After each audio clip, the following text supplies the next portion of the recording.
Assalamualaikum warahmatullahi wabarakatuh. Halo semuanya, kembali lagi sama aku Rahma.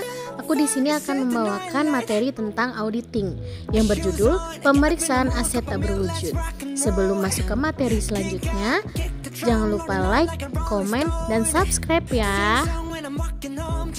Oke, langsung saja kita masuk ke materi sifat dan contoh aset tidak berwujud. Pengertian dan sifat aset tidak berwujud menurut SAK Etap IAI 2009-76, aset tidak berwujud adalah aset non-moneter yang dapat diidentifikasi dan tidak mempunyai wujud fisik. Aset yang didefinisikan itu ada dua.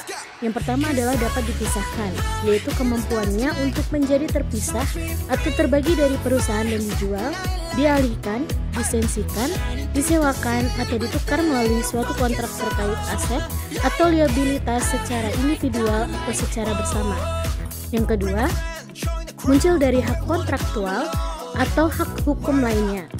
Terlepas apakah hak tersebut dapat dialihkan atau dapat dipisahkan dari perusahaan atau dari hak dan kewajiban lainnya.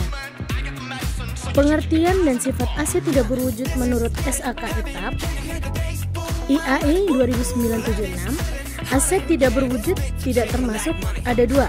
Yang pertama adalah efek atau surat berharga, yang kedua adalah hak atas mineral dan cadangan mineral, misalnya minyak, gas alam, dan sumber daya yang tidak dapat diperbarui lainnya. Aset tidak berwujud diakui jika kemungkinan perusahaan akan memperoleh manfaat ekonomi masa depan dari aset tersebut. Lalu biaya perolehan aset atau nilai aset tersebut dapat diukur dengan andal. Untuk pengertian sifat aset tidak berwujud menurut PSAK nomor 19 revisi 2010, aset tak berwujud adalah aset non-moneter teridentifikasi tanpa wujud fisik. Biaya perolehan itu adalah jumlah aset atau setara kas yang dibayarkan atau nilai wajar imbalan lain yang diserahkan untuk memperoleh aset pada saat perolehan atau konstruksi. Ada amortisasi, itu artinya adalah alokasi sistematis jumlah tersusutkan aset tak berwujud selama umur manfaatnya. Lalu ada jumlah tersusutkan. Jumlah tersusutkan itu adalah biaya perolehan aset atau jumlah lain yang merupakan pengganti biaya perolehan dikurangi nilai residunya. Jumlah tercatat aset itu adalah jumlah aset yang diakui dalam laporan posisi keuangan setelah dikurangi dengan akumulasi amortisasi dan akumulasi rugi penurunan nilai.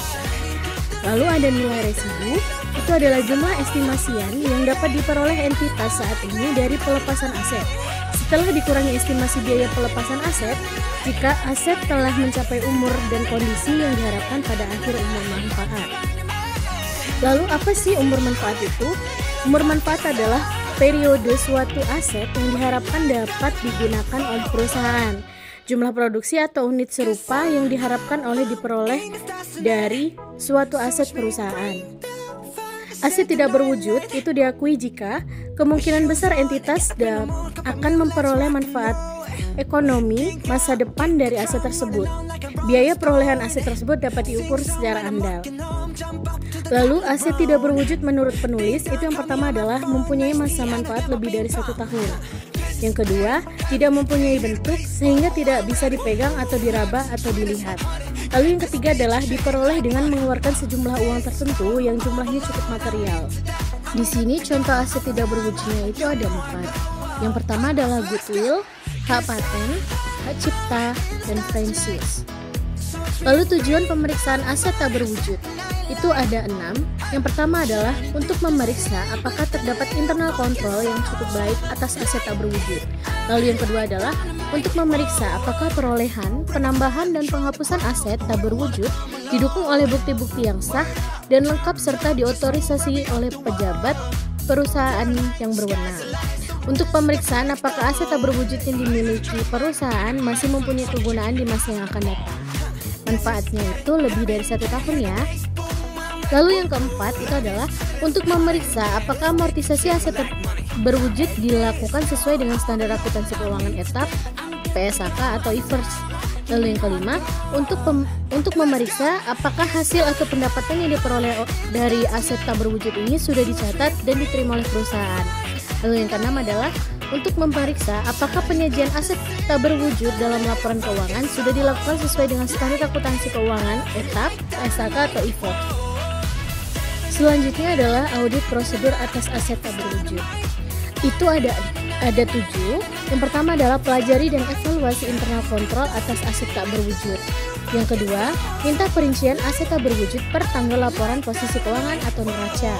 Yang ketiga, cocokkanlah saldo awal dan saldo akhir ke buku besar, lalu cek footing dan cross footing. Yang keempat itu adalah periksa penambahan aset tak berwujud. Yang kelima, periksa amortisasi dan penghapusan jika ada dalam aset tak berwujud. Lalu yang keenam, periksa perjanjian-perjanjian yang dibuat perusahaan dengan pihak ketiga dan periksa apakah pendapatan dari perjanjian tersebut sudah dicatat dan diterima perusahaan. Lalu yang ketujuh, periksa apakah penyajian aset tak berwujud dalam laporan keuangan sudah sesuai dengan standar akuntansi keuangan di Indonesia, yaitu ETAP, SAK, atau IFRS. Lalu kesimpulan. Kesimpulannya adalah aset tak berwujud adalah hak istimewa dan keuntungan kompetitif yang timbul dari pemilikan suatu aset yang berumur panjang yang tidak memiliki wujud fisik tertentu. Bukti pemilikan aset tak berwujud bisa berupa kontrak, lisensi, atau dokumen lainnya. Aset tidak berwujud mungkin timbul dari yang pertama, pemerintah. Biasanya kalau pemerintah itu seperti hak paten, cipta, franchise, merek dagang, dan nama dagang. Kalau perusahaan lain itu biasanya pembelian yang mencakup pembayaran untuk goodwill. Lalu ada penjualan tertentu seperti franchise dan leasing.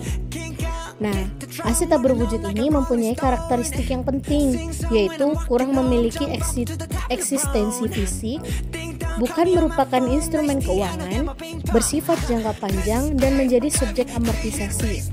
Klasifikasi aset tak berwujud yaitu cara akuisisi, dapat diidentifikasi, dapat dipertukarkan, periode manfaat yang diharapkan. Baik, sekian dari materi yang saya paparkan. Semoga nanti akan menjadi manfaat bagi yang mendengarkan dan yang menonton video ini ya. Kalau begitu, aku pamit undur diri. Sampai jumpa di materi selanjutnya. Bye-bye.